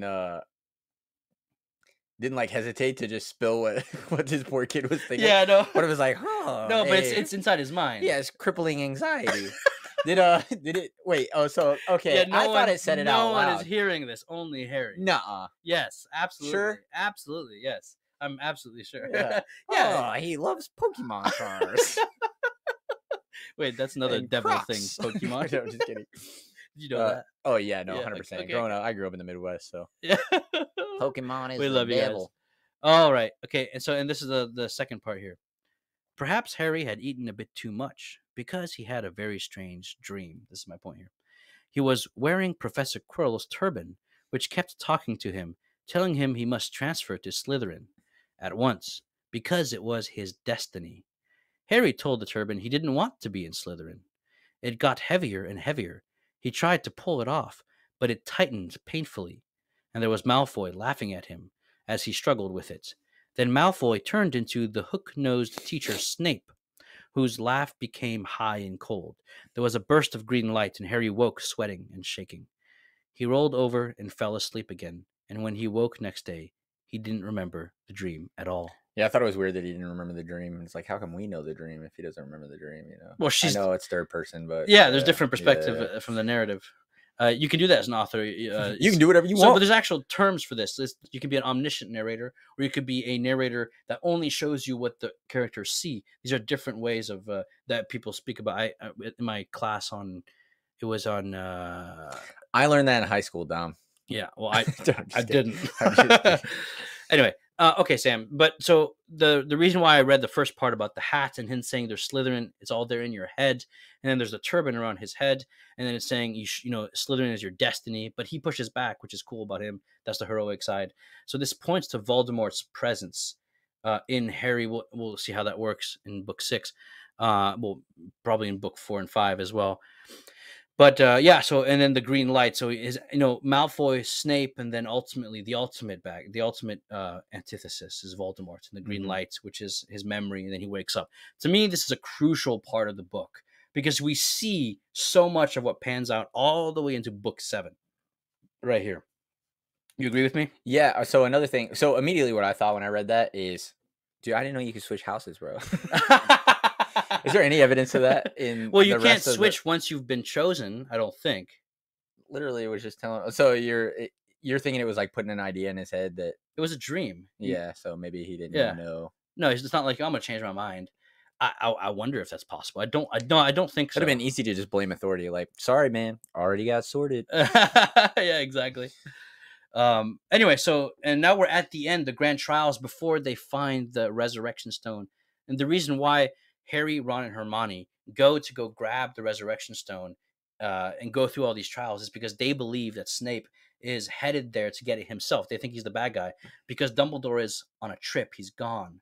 I can't remember the reason why, but he's out of town. You know, he's out of he was Dodge. summoned by the magisterium.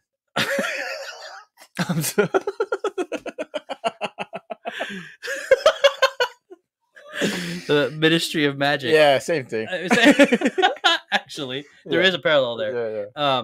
But no, it's funny. That's so good. In his Dark Materials, which is by Philip K. Pullman, I think that's his name. It's basically supposedly the anti-Narnia. He's an atheist, very anti-Catholic, and it's very clear in his books. You can see that. It's very anti-Catholic. I read the first one. I think I read it all the way through. Are they good? I saw the show. I wasn't impressed. Oh, yeah. That settles that. I see what he's doing, and it just I was not impressed. But is good the writer. Golden Compass, is that the same thing? Yeah. Mm-hmm. I remember the movie. I remember the previews coming out immediately, and like, this is gonna be the greatest movie I've ever seen. Yeah, and then watching it, super disappointed. Yeah. The show was better. So like, the I new watched HBO the show. show. I don't think I finished it, but yeah. No, but I read it because he was an atheist. That's why I read it. So because I wanted to see. Okay, let's see if. Let's see, because you have these Christian fantasy writers who have inspired generations and changed culture. Let's see an atheist do it, And to me, it's not fair to compare him, but because I think he was trying to do the opposite of Lewis. And anyway, I didn't like it. Look, it wasn't. It was. There's definitely an appeal to it. Like, the story's fun. Yeah, and beauty's subjective anyway. So truth too. Right. Yeah. I don't know why you're tuning the Logos project. The Logos is whatever you make it. Okay. This is not true. We're gonna get quoted in one of those SSPX videos. Here's Dom right here wearing a Demon Ravenclaw shirt. All right, Sam. The trials. This reminds me, and this comes up especially in the Goblet of Fire, Book 4. Right, she's drawing from Hercules' 12 trials. It's a story, a Greek story, where Hercules has to go through these different trials before the ultimate trial, and then conquers all. Right? Yeah, it's just a theme in classical literature. No, you're absolutely correct. I just feel like the execution was like childish. It just seemed like. What do you mean? Oh, like one of them is flying. You got to be good at flying. Well, who's good at flying? In the movies, fair enough, but in the books, it's a lot better because it's not just flying. You got to catch the key. The right one to open the door, but they had the advantage that someone had come before them. But that's kind of the Deus Ex Machina. No, that's cool. Providence. I'm cool with that. My thing is that like it was just so very specifically geared toward it. Was like, oh, this is like Ron's challenge. This is Harry's challenge. Oh, I see. Yeah, it was like it was too easy. It was like fair enough. Yeah. In the that is. I mean, true. You talk about the because Hermione with the cups of poison. Ron with the chess, so one Harry was logic, with one was chess, and they're like, "Oh, we just happen to also be talking about how good he is at chess." Yeah, and then I don't know. But that's the thing. If you fair enough, it's a children's book. It's like The Hobbit of bingo. Yeah, but here's the thing, though. This doesn't stop. It gets more sophisticated, but this way idea, more sophisticated. But the thing is, even in the Deathly Hallows, something always happens that's out of their control that puts them in the right place at the right time, so that the mission can be accomplished. So there is. Even though it is a bit simplistic, it is the theme of providence that God does provide.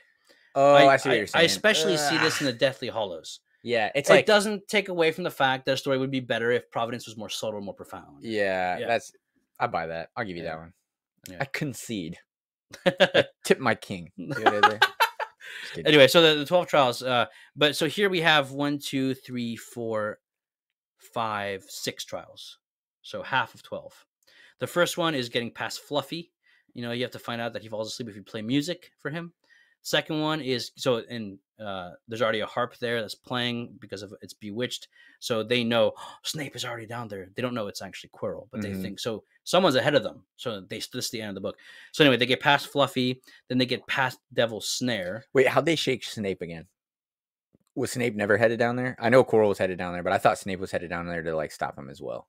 No, Snape comes after Ron, Hermione, and Harry. Okay. It's Quirrell, those three, and then Snape shows up like he always does, actually, and throughout the stories. This is really interesting. Snape shows up after them as well. That's how he can get Harry back to the inferno.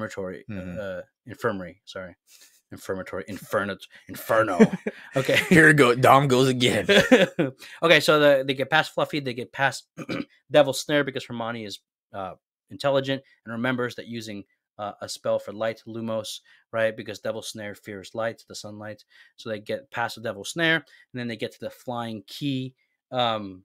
thing where there's a bunch of keys with wings in a room. You have to catch the right one to open the door that's locked. But one of them has a broken wing because it was caught by Snape. They think that is ahead of them. Harry, who caught the snitch at the Quidditch match, is right for the job, task, the trial. It's the metagame. Hercules trial. Anyway, and so Harry catches the key. Hercules. They open the door, and there's a giant wizarding chessboard. They have to play the role of certain pieces. Ron is a knight. Harry, I don't remember, a bishop or something. And Hermione, a rook. I don't remember. You know, that actually represents the... no, I'm just kidding. There's a great article I want to share with you about chess, written by my friend Andrew Bartel. It's the historical origins of chess, not chest. I think you'll like it. I'll share it with you after. Yeah, I'm yeah interested. Guess what? It's Catholic. So like, wow. Anyway, so Ron sacrifices himself for the checkmate move. He doesn't die. He's okay. What happens is the stone horse gets destroyed and he falls. He's wounded, but he survives. And Hermione says to Harry, I'm sorry, no. And then they bring Ron into this one's not in the movies, bro. This is the master a wizard's riddle of poisonous potions. That's not in the movie. It's not in the movie. HBO, you listening?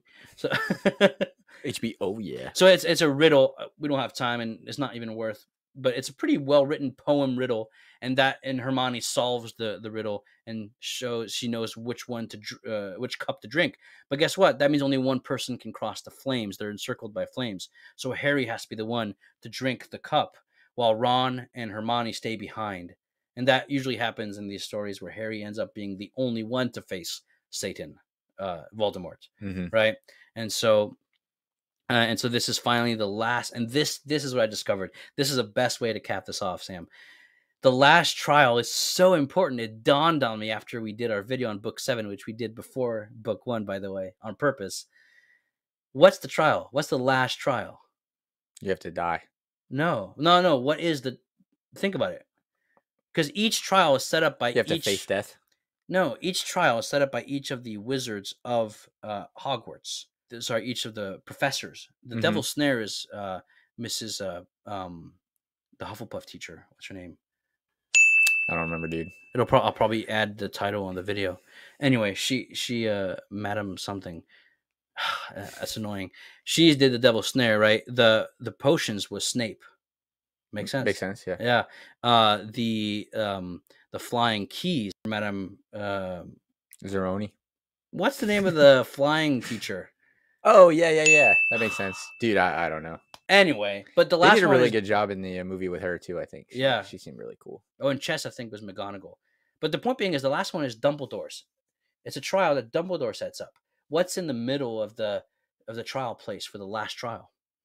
Do you remember? Oh, I thought you meant last trial. Like, what is the last trial at the end of the 7th book? Like, what? Oh, no. I'm sorry. Yeah, that was like. Yeah, no. Sorry. I had no idea last what you were trial talking about. In book 1. I don't mean to. Oh yeah, the mirror. The mirror. Yeah. But this is what blew my mind. The trial. What is the trial? Because I think I missed it the first, maybe even second time I read it, and in the movies definitely. But eventually I realized the trial specifically is that so to find the stone, you have to look into the mirror. But only one who does not intend to use the stone will find it when looking in the mirror. So Quirrell is there. He discovers it's Quirrell. We have all of the dialogue that resolves all the plot twists between Harry and Quirrell. Well, you have to have the bad guy like explain himself before he dies. Exactly. He explained, "Oh, it was me. And hello, Mr. And then the reveal that Voldemort's on the back of his head. He's like a leech living on him, half possessed, half alive. It's dark stuff, right? This is the darkest it gets in book 1, which is supposed to be whimsical. So that's why, maybe read it before you show it to your children, like young children. Anyway, the point being though is that at this point, Quirrell is looking in the mirror and cannot find the stone. And he's trying to think, what is Dumbledore's trick here? How do I solve this? It's if you do not intend to use it, you get to own the stone that makes you live. Think about that. This theme at the end of book 1 shows up at the end of book 7 with the Deathly Hallows. We, the audience will see when they watch our video on book 7, Harry becomes the owner of the Deathly Hollows precisely because he decides not to use them. He gets them, but gets them without the intent to use them, and thereby becomes their rightful owner, and thereby does die, but becomes master of death and lives. So with the Resurrection Stone in Book 7, and here the Philosopher's Stone in Book 1, there's a direct connection. And Voldemort, you can see here, this is probably where he realizes to be an owner of the Deathly Hollows, you have to desire not to use them for self-gain, right? You think he realized that? I think Dumbledore knew that, I think, because even then... He knew that. Yeah. I thought you said Voldemort. No, not Okay, Voldemort. yeah, Voldemort, he doesn't get this because he wants to be eternal. Well, that's an embodiment of love, the self-sacrifice. Bingo. That whole piece, yeah, and he just can't achieve that. Absolutely. But to me, what's brilliant here is that in the trial of Dumbledore at the end of Book 1, we see that Harry survives that ordeal by being someone who does not seek to use a magical item for eternal life. Yeah, gain. A magical item used by Voldemort for eternal life. This is Book 6. This is the Horcruxes. It's all there. She has this in her mind, right? So it's precisely in not making use of things in a technological way to transcend death in a kind of transhuman way, right? It's precisely this not grasping at God. This is why JKR, I think, is right about the trans movement, but because there's a sense of the kind of primordial, genderless, choosing individual who chooses his gender. And when you kind of destroy gender that way, there's a simplicity that is what belongs to the divine. It's because we're sexed. It's because of that we're creatures and human and not gods. But God becomes human so that man can become God instead of man trying to become God and becoming less than human. So you have the inverse of the paradox. It's Christ and Harry over here, and it's Satan and Voldemort over here. And precisely him not seeking to use the stone is what gives him the stone. And the sacrifice of Lily makes it so that he survives that event when he's faced with Voldemort. It's the end of Book 7, glimpsed at the end of Book 1. You see how that connects? 100%, yeah. Yeah, to me, that's brilliant. That's good. That's the deep themes that are present that I think I missed for so long until I just studied a little theology, Yeah. So that's awesome. Yeah. When you think about it too, like she created this world, right? And she knows kind of how it ends. Yes. And she's like watching not only the characters, right, that she's created, like kind of live this out, but she's also watching the fans, kind of make assumptions or make predictions. Yes. So think about like the Old Testament versus the New Testament, where it's like we have God created this world, right? And he knew how the story is going to end. But he's just watching all these people kind of like live it out and like make assumptions and like prophesy and like that's a good point. And it's and it's all pointing towards Christ, the fulfillment. But nobody really knows what that looks like. That's kind of crazy. In fact, I said this to you last video. They asked her if she was religious, and she said, "Do you remember?" Yeah, she said, "I can't say because it'll give away the ending of the book." Spoil the ending. Yeah. But if you ask me, the ending of the first book is a mini spoiler of the ending of all 7. Well, that's what you want, though, right? Exactly. You want people to see the end and then tie it back together. And they kind of don't know, but it's always there, and it's the deepest, most fundamental archetypal truth. Not just archetypal though, but like the claim of Christianity is that the archetype was present in history in a tangible, concrete way, which gets mind-boggling theologically when you think of particularity and universality and the resurrection of the body. This is the stuff I love to think about. And that's what's cool is even when you connect those dots, like there's still more layers and more layers because she's tapping into something that's eternal and divine. Yeah, that's why we're grateful to JKR, because she's doing something wonderful here. She's tapping into the classics. She's tapping into the collective subconscious of the culture. Young would be happy here, right? Call Young, and no, she's not tapping into demonic forces. Right? She's tapping into good literature. She's a classics major. Good job. Well, what is good literature tapping into? That's the idea, right? Yeah, it's all kind of circular. It all draws from the same place. The right? logoi, right? Which is plural of logos in Greek. Yeah, the logoi became flesh. Well, I mean, you see that too, right? It's like good literature. It is good because it is a reflection of goodness, right? Which is a reflection of truth, which is a reflection of logic. Dude, this is why this is from the same this place. is the Logos project, because we see the seeds of the word in Harry Potter, and we're about the word, who's a person, Jesus Christ. That's how we evangelize the culture. Well, yeah, and you're right. And there, it almost makes me think that like So Jordan Peterson said, I need a quick quote in Jordan Peterson. Everybody's going to think I'm a No, Jordan it's fine. I'm exactly a Jordan Peterson fan. I love the man. Yeah. I call him Dad. I have my critiques of him, but nobody's but they're perfect. philosophical. Yeah. What But was I gonna like him say? too. Oh, yeah. he said that beauty is a portal to the divine, right? Oh, absolutely. And so I would argue that in a secular world, and I know you don't like that terminology, but in a secular world, Sure. a world that is trying to remove themselves from God, Christianity, and Christ, and goodness and truth, really, yeah. there was this gem that was Harry Potter, and people were able to look into that and be like, wow, there's all this. This is the beauty and the truth and the goodness in the world that I'm craving. And Bingo. And what I would argue would happen is if people try and separate that, right? You cut the base out from underneath it, which is what Western culture is doing in general, right? Then you have just this floating pinnacle that has no base, and people would be quick to probably treat that like a god.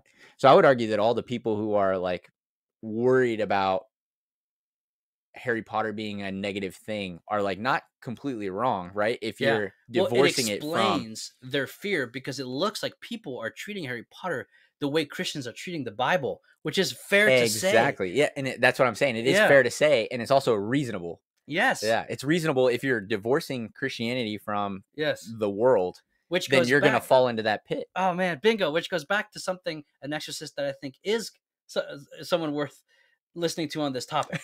That's a very safe way to word that.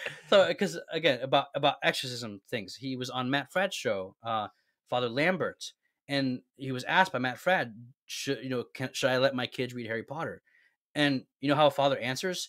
Do they know their Bible more than Harry Potter, or Harry Potter more than their Bible? Mm-hmm. That's the perfect answer. Yeah, because of what you just explained, and that's why Harry Potter's become the Bible of the secular world. But what we're unearthing and uncovering is that Harry Potter is a product of the Bible. That's absolutely the case. Yeah. But when you cut the Bible out from underneath it, like anything becomes bad at that point, right? When it becomes an idol. Exactly. We're trying to reconnect the roots. Yep. That's why our logo is a book with roots. Yes. And civilization is built from the common. See, if we forget our past, dude, Ratzinger deals with this in his book Principles of Catholic Theology in a way that had my mind melting. It's so amazing how he sets it out. But forgetting your past, right, as if it was irrelevant, gives you an attitude where you can construct the future in your own image, in a certain sense. It's really the source of Marxism and of progressive political theology. 100%. And so all of these political categories of changing the world and making our own image, and class warfare, and group identities and victimization, all of this comes from the fact that we've taken the roots and cut them off, and the history of the past has nothing to tell us anymore. The present is where we determine our future ourselves, regardless of the past, regardless of our nature. Right, and so there's a sense in which I'm happy that's that Genesis, like the very beginning of Genesis, right? It's like we're wanting to create our own meaning. Bingo. And you can't. What you need is to find something and realize how it's a reflection of the one true logos. The snitch. The snitch. Excellent. Sam. Well, that might be a good place to end it, I think. Yeah. How about this? How about I end it with a You're like, how about I finish my notes? I'm sorry. That's literally it. I didn't realize you had more. So, Sam, to cap this out, what's the expression? To cap this off. Yeah. Sorry, much my better. bad. To cap this off, Harry at the end of book 1 is saved by his blood. His mother's sacrifice is life-giving. Right? She is a substitute and therefore protects him from death. Mm-hmm. The origin of Harry, the end of book 1, and the rest of the story all points to this dynamic of Harry surviving death, right? And the theme of death and love and life is at the heart of the Harry Potter series. So things that are set up in book 1 for the rest of the series: Snape looks like a bad guy. That becomes important. Harry has some Slytherin in his head. He learns that he can talk to snakes in book 1. That is like that's like the epitome of humanity, though, right? Like there's this piece of evil in you. We all have that shadow. Yeah, and if you don't have that, then like you're not really a commendable person, I would argue. Well, ultimately, you want to get to a point where it dies and you live in a higher plane. Yeah, but what I'm saying, if there's nothing to kill, then there's no trial. There's no heroism. Exactly. There's no courage if you're not afraid of anything. Yeah. Right. Yeah. No. Exactly. That came from Game of Thrones, the book, actually. I read that one too. So I do not endorse the TV show or the books. Actually, I didn't I'm finish actually it, the book. I'm actually a huge critic of Game of Thrones. I've gotten some slack for this, but I think it's the anti Lord of the Rings. I use it in tie-ins for I use that quote, but yeah, the anti Lord of the Rings. Anti I think Lord of the that's Rings. really fair, actually. Yeah, his Dark Materials is the anti Narnia, Uh-huh. and Game of Thrones is the anti Lord of the Rings. Harry Potter is its own category, as we're uncovering and discovering. Anyway, so we learn Harry's mother's love made it so that he can't be touched, which is important, by Voldemort. Her love is in his blood and skin, in a certain sense. That's a theme that comes up. That's how he conquers Voldemort at the end of book 1. We learned that Hagrid. Oh yeah, that's right. Yeah, we learned that Hagrid was expelled in his 3rd year. That becomes important in book 3, by the way. But Dumbledore let Hagrid stay as gamekeeper. We learned that Scabbers has been in the family for a while. That's important in book 3. Ron's rat. Sirius's motorcycle becomes important as well in book 3. The motorcycle at the beginning of the movie and book. And he actually even says it's Sirius's motorcycle, which he does. Yeah, which makes no sense until you're reading the book. Until you read book 3. Yeah. So she knows her plot here. Yeah. Petunia's letter left with baby Harry is brought up in book 6 for an important theme that we talked about with the Passover imagery of the house and the blood.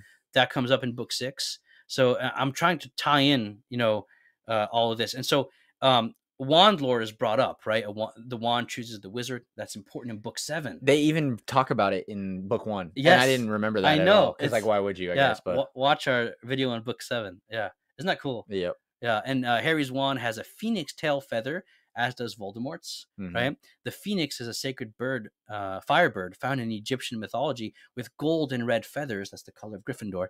Near death, the bird builds a nest of cinnamon twigs that it then sets on fire. From the ashes, a new young phoenix arises. In Christian imagination, the bird was thought to rise from the ashes after 3 days. Oh. Harry brings victory over death. Voldemort also has a phoenix tail feather from the same phoenix as the core of his wand, and Voldemort seeks immortality. Like the phoenix, Voldemort comes back after each death in the books, right, successively. Harry's wand is made of Hollywood. Folklore. So was the movie. Folklore thought that the holy tree repels evil, right? The wands, he repels Voldemort's wand. Voldemort's wand is made of hue, which is a tree that can attain astonishing longevity. Oh, because he's seeking immortality, right? But the sap of hue is poisonous, right? Yep. And I'm pretty sure, has this laid out. She came up with this. Where does she that's nuts. Yeah. Or I'm gonna look for a tree that makes sense. There's no way she went into that knowing that there's I think she explains that a fan pointed this out in the very beginning when book 1 came out. Or maybe a family member before she published book 1. But she explains in Pottermore, which I think became Harry Potter World website or something. She explains that, yes, all this is intentional. And there's reasons why she picked it.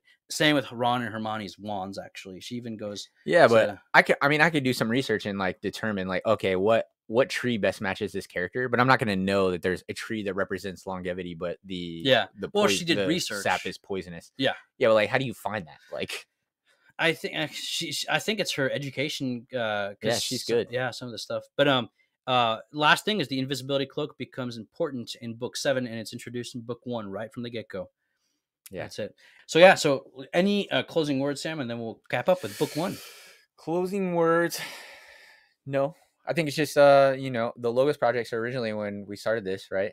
Like you said, the book with the roots, and the idea was to talk about how Christianity undergirds everything that we do and everything that we find holy in Western civilization. We're trying to cut away the roots and pretend like we don't need them, but it's clearly not the case. Trying to bring them back, yeah, or show how they're there. Dude, mission accepted. Mission accepted. Mission accepted, right? Which is evangelization. It's what we're called to do. It's our mission as Catholics. If you enjoy this content, please go ahead and subscribe, and hit the notification bell.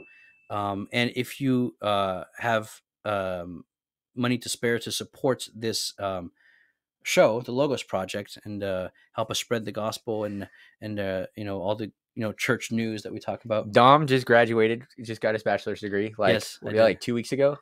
A week ago. A week ago. Yeah. So now he's officially not a student and officially doesn't have a job. So I'm actually a graduate student. Yeah, now. he's starting his master's degree. Yeah. But I would argue until then, you're basically homeless. Minus, no, just kidding.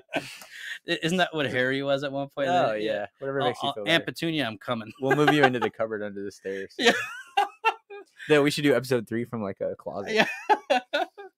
Yeah. So please consider supporting us at patreon.com/the Logos Project. And so without further ado, thank you all. We'll see you guys next time.